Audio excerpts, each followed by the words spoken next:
Bowazi bwe yalaba Ruth yayogera ebigambo ng'amulaga engeri gye yalabiranga nnyazaala we. Bannanga abasajja batulaba batannafumbirwa.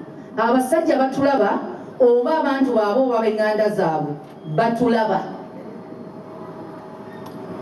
So tubeere nga tulina discipline. N'ekirala ekiri ku story Ruth kye mwagalako. Ruth yali muwala mukozi, teyali muwala yeetega. Mukwanibwa kwa Ruth Bowazi, Ruth yali mu nnimiro.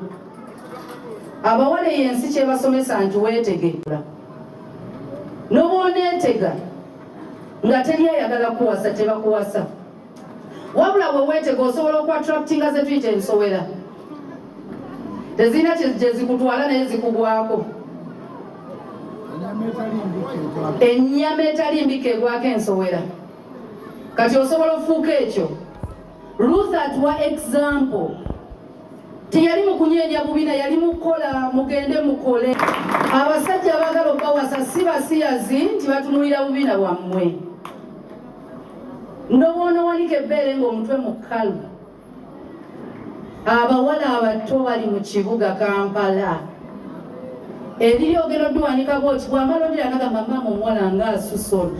Nibannanga omuntu ng'alabye mu Uganda ng'enyuma agenda okudda eno nze eno Uganda sigivaamu yeno Uganda empya nga bakazi. Nga gwe yakwerabidde dda. Genda okole va mu bubina. Abakyala abafumbo waliwo omuntu nga watomera. Mu Bayibuli omuwala gwe omukyala eyali muka Dawudi gwe bayita Abigail. Alina obufumbo bwe yasookeramu. Abigail omusajja gwe yasooka okufumbirwa yali musiru nti ne kabaka bwe yatumanga ngavvoola. Abigail yamanya nti Dawudi asimbudde agenda kusaanyawo ekika kyonna. Waliwo omusajja ng'asobola okubattisa mwenna. Mu Bayibuli tulaba Daniel, abasuula Daniel mu bunnya bw'empologoma, kabaka yakwata ne famire zaabwe n'azuulayo. Bw'ozuulanga nti omusajja w'omusiru tonoba Katonda ajja mmugyawo yekka, naye tofuuka ate musiru. Kola ebyamagezi kubanga omutwe gwo Katonda yagukuwa, kyokolaba bw'oyatula tomukwata ku mukono tugende mu kyaki. Dawudi yasonyiwa ekika lwa mukazi omugezi. Naye oli eyo obikkirira obubbi bwa bbaawo. Ogamba nze sisobola, nze omwami wange kituufu tomuwaayo. Naye waliwo lw'oyinza okuva mu kintu kubanga ogenda kifiiramu. Bbaawo yali ku social media akola mu gavumenti yatulugunya ekkanisa ng'oli mulokole. Ng'oli mulokole ng'oyogamba bbaawo. Esther kojjawe yamugamba eyamulera yamukuza. N'amugamba bw'otootuyamba obuyambi bujja vva ewalala. Naye naawe ojja kusaanawo n'enju yo yonna. So oyinza olowooza nti munnange omwami bw'ayogera sikola ki, bw'avuma nnina ovuma, bw'abba nnina okubba, ogenda zikirira naye. Be the Abigail in your home. Taasa amakaago, taasa abaana bo. Awo omukazi we bagamba nti oyo mukazi mugezi. Naye bino ngumidde ku baana nga muzikirira. Ne bakwata ne bagamba nti ennyumba eyo yonna babbi. Omukazi omulala ekyokulabirako kye tulina bamuyita Tabitha mu Acts chapter 9 verse 36 ne 40 paka 42. Yakola ebirungi, yayambaza bannamwandu, bwe yafa bakima Peetero ne bagamba oyo omukazi bamuwa bikolwa. Wabawo omuntu naawe n'alwala, nina juzwe nali njogera naye ne mugamba twalina pastor in fact ne ngamba teri muntu Katonda gwatawa biro ebyabundance mbulamu. Ffenna atusuubiza n'atuukiriza, buli omu amuwako ebiro by'obuto n'ebyobukulu. Bw'avaako Katonda n'asitula omulala n'adda. N'abagamba mu nsondero eza kansa, bwe twakuwa mu konsati wakola ki? Si bukodo. Ne Yusufu yalangirira ebiro mu Egypt n'agamba tuterekere ebiro by'ekyeya. Abakyala tusige ensigo, sigamba ya ssente mu bikolwa byaffe ebirungi. Wandibanga oyo mulirwanaawo gw'otulugunya omwana we bw'ataba ye yagenda ofuuka omuntu gwa alina okuwa emmere enkya.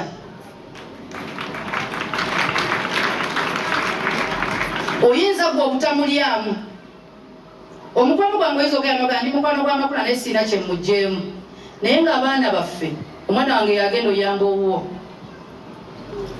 Dawudi bwe yajjukira yagamba ani asigalidde mu nnyumba ya Sawulo amukole bulungi olwa Jonathani. Jonathani yali mukwano gwe. Jonathani teyalabako Dawudi nga kabaka, teyamuwaako kintu kyonna, naye omwana we yafuna mu mukwano gwa Jonathani ne David. Abakazi mu kifo ky'okwerwana, omuntu yenna gw'otasobola kuyamba tomulwanyisa, muleke. Gwetambula muyiteko. Bw'aba ali bubi nga tomuyambe togira ntera ogamba balwaki akigaalo. Olugambo olukyasinga obulungi ku muntu lutwale wa Katonda dde eri mu paakingi. Ogambe Katonda akawala kali kaavu bannaye katambuza ebigere mu kifo ky'ogenda omugeyo ewa muntu mulala. Kubanga buli lwogeyo ewa Katonda oba osabidde oba oloopye n'ogamba bannange sisenga munaku Mukama awomba ndi mu ssaala. Naye wengeza n'enva ne ngamba lini paazi bannange sise munaku lugambo ogeya nga toyamba. Saagala nkumanyisa babadde tebakumanyi. Kati nkubamu akafaananyi nsobola okujalinga pasita bannange pasita. Mwana pati munaku laba bwe ntutte erinnya ewa pasita n'akwata nawa pati akakadde kati naakola ki? Naye bwe yagadde geya gw'otayagala. Abakazi tuve mu ntalo teri agenda tuyamba nga tetweyamba, si mu bubi byakwesigula mu maka. Waliwo enjogera egamba nti bw'oba tosobola kutereeza ngule ya mukazi munno togimenya. Bw'oba tosobola mubulira ku maka ge gatereeza bwe gaba gakyamye sirika. Toyogera kubanga waliyo abali mu bizibu mu maka lwa butamanya. Era bamaama baffe waliwo abakazi nga nnenya bamaama okuza otya omwana mu nju mulembe wadde gulimu kuuka nga gwe tewagirina n'akula nga tamanyi kwoza tamanyi kufumba ayambala disposable nika naawe z'oyambala bwafumbirwa lwaki oyagala omwana wo bamuvume nga balina vuma gwe. Alina emyaka gye yalina okuba mu mikono gyo. Waliwo ebintu nga bamaama bokka be basobola obbituwa. Muli mu kuzunga obeera naye mu mabaala obeera naye mu kiraabu wuuyo oli simanyi pate yaki ng'essawa ze zimu ze wandibadde naye ewaka naayiga waakiri okukola ekisookerwako nti amanyi ofumba kyayi. Naye waliwo omwana ateeka amazzi mu ppako n'agayiwa mu kikopo nga tamanyi nti bateekamu n'amajaani bwe bagateekamu bagasengejja.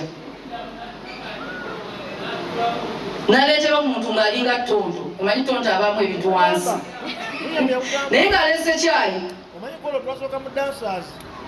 ng'ekisookerwako takimanyi ng'amanyi amazzi ag'okunaaba yeese bahiita. Bwe baba omwami teyagula hiita waka tegafumbirwa. Obuyonjo obusookerwako n'obw'empale tabumanyi, ayambala disposable nika. Ennaku zino abakyala batuleetedde paadi.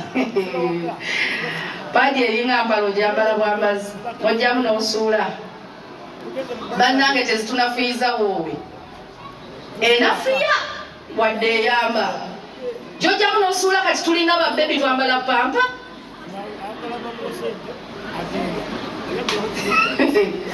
Ezo bazikola nga ziyamba abakyala abatambula nti ova wano ogenda ku trip tomanyi wono oyoleza mpale, ogenze mu hoteeri tomanyi wono oyoleza gisuula ey'empale ogizinga mangu otekamu no disposinga empale tolina wajjazaanika. Naye omukyala omukulu osiiba waka obeeraawo okuggyako ky'osobola.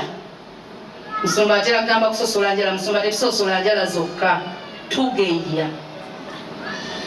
Tugeya kasitaate tubulwa bwe tugeya naye nga tulaba soopu.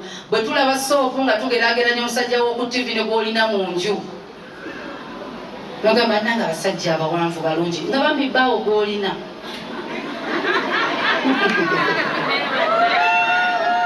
Bagamba nange ate mubuziru waffe akomawo n'ogamba hanirengera omusajja bw'asibye ekifuba. Musajja atunga alina wanu paaka ng'owange ebyo bya 6 ewaffe ne tubimanyi.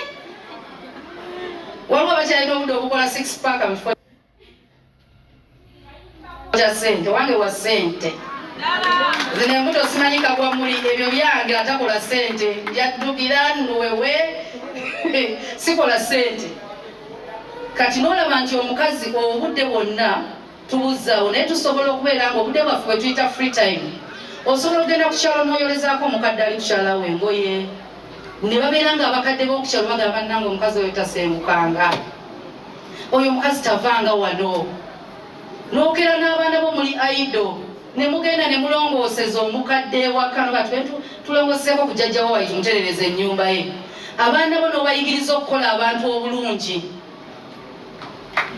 nga tebalina kye basuubira baddiza kubanga omukadde agenda muwaaki naye alina essaala gye bayita mukama akuwa omukisa ekintu kye bayita omukisa si ssente omukisa gusobola okuba nga bulamu nga akabenje obadde okasinkana dda kyekyazuukiza tabitha kyokka namwandu baali mu kisenge ne bakaaba bannamwandu baagana ova we yatungiranga engoye naye kwe bw'ova mu nsi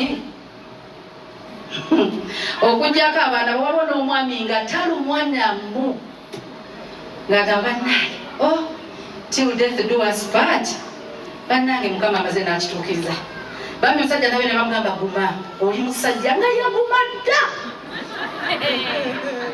nga ne kulumba asobola okwanirako naye nga nsonyi naye ng'agamba bannange omulamu tawoneka naye kansa alyokanga najja omukazi amaze n'agenda n'atandikawo ensonyi banagamba batya nga mpasirizaawo waliwo omusumba omu nabuuza pasita nenga ye omusumba oyo yawasa mu myezi 2 nga mukazi we afudde omukazi yamuyina bifo oba